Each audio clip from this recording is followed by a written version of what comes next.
We'll start with Sophie. Thank you. I'm delighted to be here today, and especially on with such a distinguished colleagues. This is a very challenging topic, and we'll focus, at least for the presentation, on treaties and implementation aspect. But my task on the panel is to set the table for Itai's.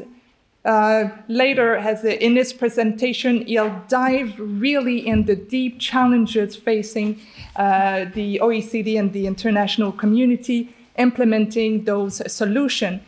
Which solution? The solution that Amy and Catherine will also explain in their presentation, and is a form of simplified approaches to the profit allocation. But let me start by reminding you of the significance of what we are dealing with. And as Pascal mentioned this morning very strongly, is the pressure that the international tax system is facing. Unilateral action has created a tremendous pressure on the multilateral agreement that has been with us for a century. And the main objective of the Pillar 1 and Pillar 2 of the program of work is to restore the trust of government into the international tax system. Hopefully, the unilateral action will disappear over time, but importantly too, is the aggressive tax position taken by tax administration will also disappear over time as the trust is restored. But Pillar 1 is focusing on the very big challenges of fundamental concepts such as nexus and profit allocation.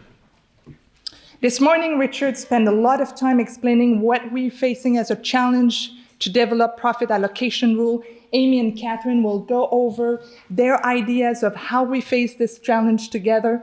Let me pause and explain a little bit on nexus issue, then the challenge in that area, and also on implementation. But Itai will go even deeper on that subject. But what is key is to remain flexible. As we progress on our work, we'll face different challenges, different technical questions. We should not be shy of facing them and to adjust and adapt our work, which we'll do. On the nexus rule, I think that the commonality in all of the proposals that has been put forward by state or by the public and the community is contemplating a novel approach that is a remote taxable presence that will deal and address the transformation of the economy, the capacity of M&E enterprise to interact with the market unconstrained with physical presence and with digital and technology means. What is common to all of the proposals too is that they're looking at the activity of an M&E as a whole and not any specific entity. Now there's precedent on that. And let me go back to history for a minute. As early as in the 1920s, at the time, there was a few treaties out there, and the League of Nations was developing their position, and the International Chamber of Commerce was really active at the time in the League of Nations. But the early definition of permanent establishment defined that concept very widely and include affiliate companies. Now imagine if that was in the treaties, in the over 3,000 treaties that we have now, it would have involved the taxation of M&E groups with apportionment or some form of division of profit. You could imagine how it would have reduced the ambit of the transfer pricing rule. So I find that interesting going back in time. But that's not the only precedent, because under Action 7 of the BEPS action, we also look at the M&E activity as a whole to determine the activities of any single entity involved in a particular market when it's to apply the anti-fragmentation rule. So there's also a precedent in the BEPS action where we look at the enterprise as a whole. So the activity has to be remote, but it also has to be sustained. So some form of temporal assessment of the activities. And it has to be significant. So what it is a remote significant presence in the market? Well, one of the primary indicators for that will be the revenue generated, as explained also by Pascal this morning. But for many countries, it's not sufficient. We need to look beyond the mere selling.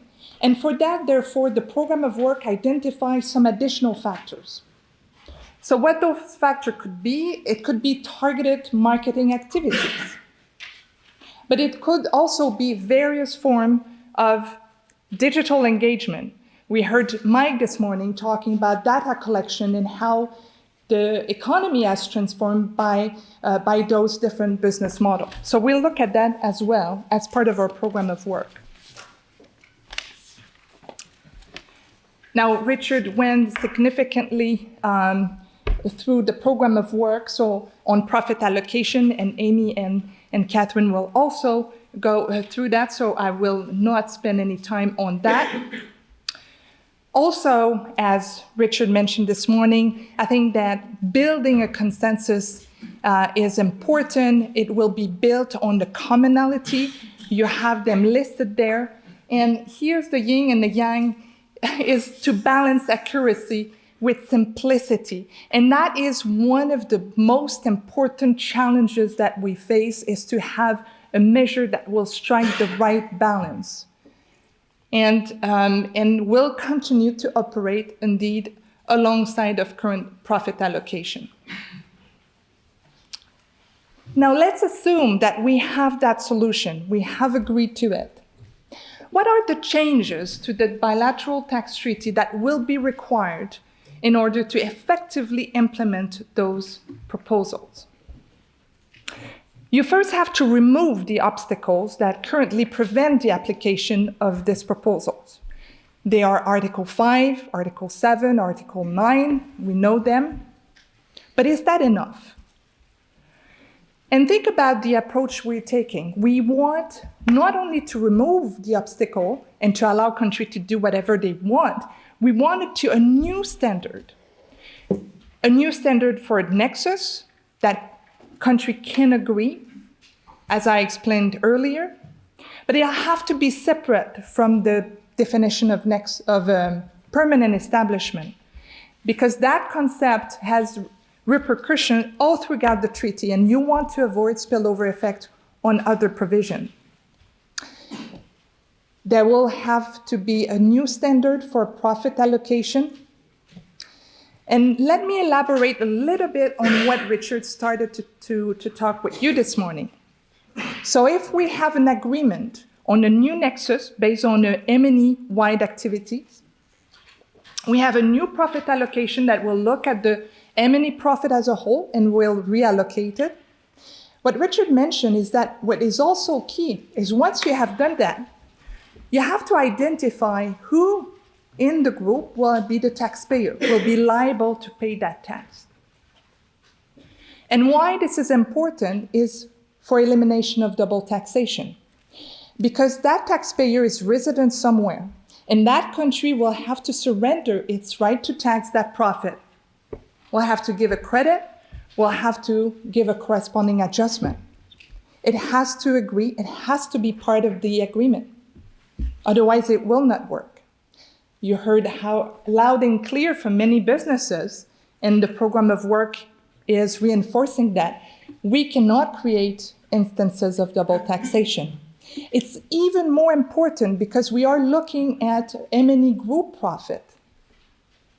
We're not only talking about double taxation, we're talking about potential multiple instances of double taxation. So it's important that we have this right and that we work with countries in order to have a strong and robust mechanism to avoid the creation of double taxation.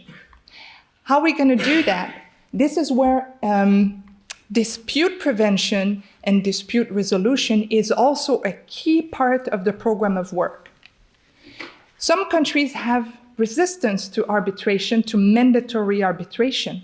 And those countries will have to come with innovative approach in order to prevent those instances of double taxation. So this is a very dynamic field of work where we need to get this as part of a whole to the solution. And these are the key elements. The program of work is also looking at implementation through a multilateral instrument. And that is key to have that in mind as we developed those proposals, because what we can realistically implement will also instruct the type of solution will arrive. So having this in the program of work is good, and there are different options. But again, it's too early to say which option will be the good one because we don't have yet the solution. But once we get the solution, there's a possibility of amending existing treaty. Well, that will deal with the removing of the obstacle.